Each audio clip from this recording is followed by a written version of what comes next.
Hello guys, আসসালামু আলাইকুম। আমি আবার আপনাদের মাঝে উপস্থিত হয়েছি।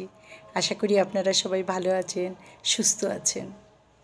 আমি উমরা করে এসেছি। এই ৮ দিন হলো আমি উমরা করে দেশে ফিরেছি। আমি ওখানে আপনাদেরকে দেখানোর চেষ্টা করেছি রওজা মোবারক, দেখানোর চেষ্টা করেছি জিনের পাহাড়। জিনের পাহাড়টা দেখতে এত সুন্দর। আমি সেখানে হেঁটে হেঁটে বহুদূর চলে গিয়েছিলাম, আবার হাঁটতে হাঁটতে ফিরে এসেছিলাম। এসে দেখি আমার সাহেব ওখানে ভুট্টা, পপকর্ন, চা সব রেডি করেছে। বললো, তুমি কোথায় চলে গেছিলে? আমি বললাম, ওই পাহাড়গুলো দেখতে।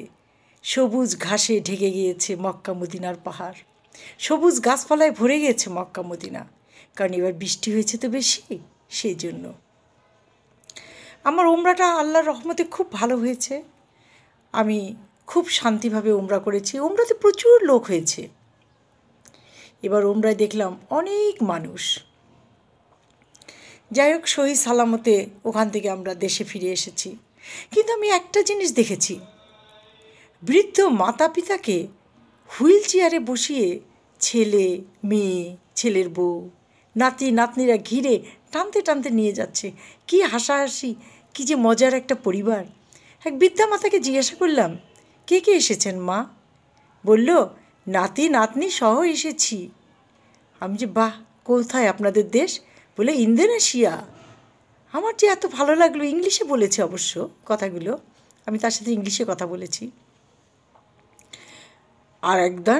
আরেকবার আমি হোটেলের সামনে দাঁড়িয়ে আছি, একটা বড় বাস আসলো, জিয়ারত করাতে নিয়ে যাবে, জিয়ারা।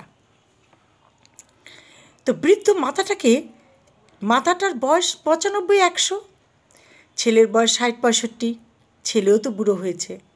মাকে ঘাড়ে করে নামাতে যেয়ে স্লিপ করে মাটা একটু পড়ে গিয়েছে। সবাই মিলে ধরাধরি করে চেয়ারে বসিয়ে ছেলে মায়ের হাতে, মুখে, পায়ে চুমুকে পা ধরে বসে আছে। মা ক্ষমা না করলে সে উঠবে না। কী অদ্ভুত দৃশ্য! আমি অবাক হয়ে তাকিয়ে থাকলাম। তাকিয়ে থাকতে যে আমার দু চোখ গড়িয়ে পানি পড়ে গেল। মাকে এত ভালোবাসে, এই ভালোবাসা যে মাকে জড়িয়ে ধরে চুমা খেয়ে আবার পা ধরে বসে আছে, কতক্ষণে মা তাকে ক্ষমা করবে। আমার হৃদয়টা ভরে গেল আনন্দে। সন্তানদের এরকমই হওয়া উচিত। মা বাবা ছোটোবেলায় যেভাবে মানুষ করেছিল, সন্তানদের সেভাবেই মা বাবাকে দেখা উচিত। বৃদ্ধ হয়ে গেলে, বয়স হয়ে গেলে বাবা মা ছোট শিশুর মতো হয়ে যায়। ওই সময় যদি বাবা মাকে একটু ভালোবাসা না দেওয়া যায়, সঙ্গ না দেওয়া যায়, কাছাকাছি থাকা না যায়, তাহলে তো বাবা মা কষ্ট পাবেই। কী দরকার বৃদ্ধাশ্রমে দিয়ে, যদি এই ভালোবাসায় তাদেরকে ঘিরে রাখতে পারি। আমার খুব ভালো লাগে। আমি বহু জায়গায় ভিডিও করে আপনাদেরকে দেখিয়েছি কিভাবে হুইল চেয়ারে করে মা বাবাকে টেনে নিয়ে যাচ্ছে। কোথাও রাগ নাই, বিদ্বেষ নেই। মদিনার মানুষ এত ভালো, এত ভালো, এত ভালো, চিন্তার বাইরে। মদিনার মানুষরা হাসি মুখে সব বরণ করে নেয়। একটা গাড়ি আসবে, আপনাকে দেখা মাত্র গাড়িটা থেমে যাবে, আগে আপনাকে রাস্তা পার হতে দিবে।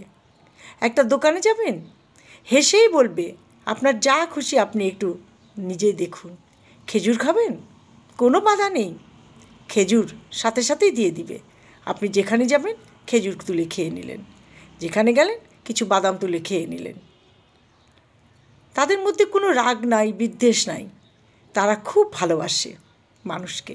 আর তাই মদিনা ছেড়ে যখন মক্কা এলাম, খুব কষ্ট লেগেছিল। আমি প্রতিবার প্রথমে মদিনাই যাই। যাই হোক, আজ এই পর্যন্ত। আপনারা ভালো থাকেন, সুস্থ থাকেন, মাতা পিতার যত্ন নিন, ছোট শিশুদের যত্ন নিন। আমি আবার আপনাদের মাঝে উপস্থিত হব। আল্লাহ হাফেজ।